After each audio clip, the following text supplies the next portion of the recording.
राधे सभी को। आज इस वीडियो में संकट चौथ की संपूर्ण व्रत कथा को सुनेंगे।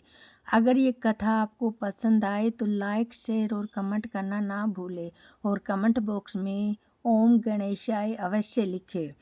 संकट चौथ व्रत को ही तिलकुटा चौथ के नाम से जाना जाता है।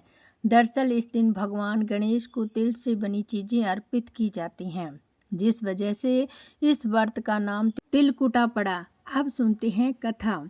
संकट चौथ की कथा के अनुसार एक नगर में एक साहूकार और साहूकारनी रहते थे। वे धर्म पुण्य को नहीं मानते थे, इसलिए उनके कोई संतान भी नहीं थी। एक दिन साहूकारनी अपनी पड़ोसी के घर गई। उस दिन संकट चौथ का पर्व चल रहा था। वहाँ पड़ोसन संकट चौथ की पूजा करके कहानी सुन रही थी। साहूकारनी ने पड़ोसन से पूछा, ये तुम क्या कर रही हो? तब पड़ोसन ने कहा कि आज चौथ का व्रत है, इसलिए कहानी सुन रही हूँ। तब साहूकारनी बोली, इस व्रत को करने से क्या होता है? तब पड़ोसन ने उसे बताया कि इस व्रत करने से अन्न धन सुहाग और पुत्र सब कुछ मिलता है। फिर साहूकारनी ने पूछा, यदि मेरा गर्भ रह जाए तो क्या मैं 1.25 सेर तिलकुटा करूंगी और चौथ माता का व्रत करूंगी। भगवान गणेश की कृपा से साहूकारनी गर्भवती हुई। फिर बोली, मेरे लड़का हो जाए तो 2.5 सेर तिलकुटा करूंगी।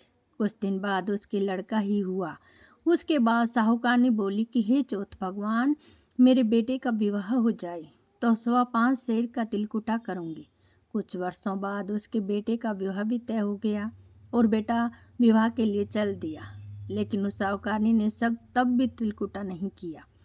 साहूकारनी की इस हरकत से चौथ माता क्रोधित हो गई और उन्होंने उनके बेटे को फेरों से उठाकर पीपल के पेड़ पर बिठा दिया। सभी को वर खोजने लगे पर वो नहीं मिला। ऐसे में सारे लोग अपने अपने घर वापस चले गए। इधर जिस लड़की से साहूकारनी के बेटे का विवाह होने वाला था, वह अपनी सहेलियों के साथ गणगौर पूजन के लिए जंगल में दूब लेने गई। तभी लड़की को पीपल के पेड़ से आवाज आई और वे ओ मेरी अर्ध ब्याही। यह बात सुनकर जब लड़की घर आई तो उसके बाद वह धीरे धीरे सूख कर कांटा होने लगी। एक दिन लड़की की माँ ने उससे कहा, मैं तुम्हें अच्छा भोजन खिलाती हूँ, अच्छा पहनाती हूँ, फिर भी तू सूखी जा रही है, ऐसा क्यों हो रहा है?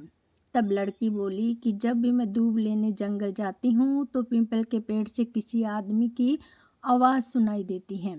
वो बोलता है कि ओ मेरी अर्ध ब्याही। तब उस लड़के ने मेहंदी लगा रखी है, सेहरा भी बांध रखा है। तब उसकी माँ पीपल के पेड़ के पास गई और उसने देखा तो जमाई है। तब लड़की की माँ ने जमाई से कहा, यहाँ क्यों बैठे हो? मेरी बेटी तो तुमने अर्ध ब्याही कर दी, अब क्या लोगे? साहूकारनी का बेटा बोला, मेरी माँ ने चौथ माता का तिलकुटा बोला था, लेकिन उसने नहीं किया, इसलिए चौथ माता ने नाराज होकर यहाँ बैठा दिया। यह सुनकर लड़की की माँ साहूकारनी के घर गई और उसने साहूकारनी से पूछा कि तुमने संकट चौथ का व्रत बोला था क्या? साहूकारनी बोली, हाँ मैंने तिलकुटा बोला था। उसके बाद साहूकारनी बोली, मेरा बेटा घर आए तो मैं 2.5 मन का तिलकुटा करूँगी। और श्री गणेश भगवान प्रसन्न हुए और बेटे को फेरों से लाकर बिठा दिया। इस तरह से साहूकारनी के बेटे का विवाह धूमधाम से हो गया। तब साहूकारनी के बेटे और बहू घर आ गए और साहूकारनी ने 2.5 मन तिलकुटा किया और बोली, हे चौथ माता, आपकी कृपा से मेरे बेटे बहू सकुशल घर आए हैं, जिससे हमेशा तिलकुटा व्रत करूंगी। इस तरह से तिलकुटा व्रत धीरे धीरे लोकप्रिय हो गया। हे संकट चौथ माता, जिस तरह आपने साहूकारनी के बेटे बहू से मिलवाया, वैसे सबको मिलवाना। साथ ही इस कथा को कहने वाले सुनने वालों पर अपनी कृपा करना। सब मिलकर बोलो, जय हो संकट चौथ माता की, जय हो गणेश भगवान की। अब सुनते हैं गणेश जी की कहानी। गणेश जी की कहानी के बिना ये व्रत अधूरा माना जाता है। एक अंधी बुढ़िया माई पति के बेटे बहू के साथ रहती थी। वे बहुत गरीब थी। बुढ़िया माई प्रतिदिन गणेश जी की पूजा करने का नियम था। एक दिन गणेश जी भगवान उनसे प्रसन्न हो गए और बोले, बुढ़िया माई, तेरी पूजा से मैं प्रसन्न हुआ, वर मांग। तब बुढ़िया माई बोली, हे कृपा सिंधु, मुझे तो मांगना ही नहीं आता। तब भगवान गणेश जी बोले, तेरे बेटे से पूछ ले। तब बुढ़िया माई ने बेटे से पूछी तो वो बेटा बोला, बोला माँ धन मांग ले। बहू से पूछा तो बहू बोली पोता मांग ले। तब माई ने सोचा ये दोनों तो अपने अपने मतलब का मांग रहे हैं, क्यों ना मैं पड़ोसन से पूछ लूँ। पड़ोसन से पूछा तो पड़ोसन बोली तू क्यों धन मांगे, क्यों पोता मांगे, तू तो अपने लिए दिद्दा घोड़ा मांग ले। तब बुढ़िया माई घर आई और सोचा कि ऐसी चीज मांगनी चाहिए जो बेटे बहू भी खुश हो जाए और अपना भी काम हो जाए। दूसरे दिन गणेश जी भगवान आए और कहने लगे माई कुछ मांग। तब बुढ़िया माई बोली दिद्दा घोड़ा देवी सोने के कटोरे में पोते को दूध पीता देखूं, अमर सुहाग दो, निरोगी काया दो, सभी को सुख दो। तब भगवान श्री गणेश बोले माई तूने तो मुझे ठग लिया, सब कुछ तो मांग लिया और कहती है मुझे मांगना नहीं आता।